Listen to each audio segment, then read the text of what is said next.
Welcome. आज मैं review दूंगी glow kit highlighter and bronzer palette के बारे में। इसकी टर्म ऑफ क्वालिटी 25 ईयर है। ये ब्राइटन है। इसमें कलर कंसीलर्स जो है वो long lasting bronzer and highlighter with amazing colour. इसमें कोई चंकी पार्टिकल नहीं है। ये पैराबेन फ्री है।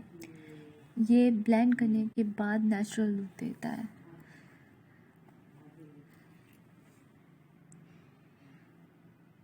मैं इसको यूज़ करती हूँ। ये बहुत ज़्यादा अच्छा है एंड यू सी इट।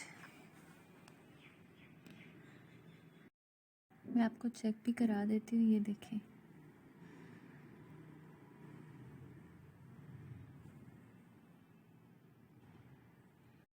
ये हम चेक भी कर लेते हैं। ये देखें,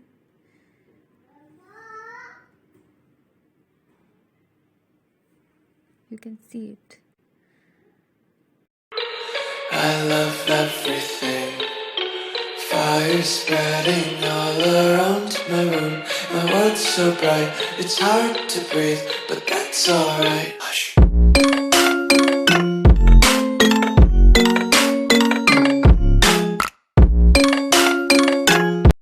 अगर आपको मेरी वीडियो पसंद आए तो मेरे चैनल को सब्सक्राइब करें, वीडियो को शेयर करें और लाइक करें। Thank you so much.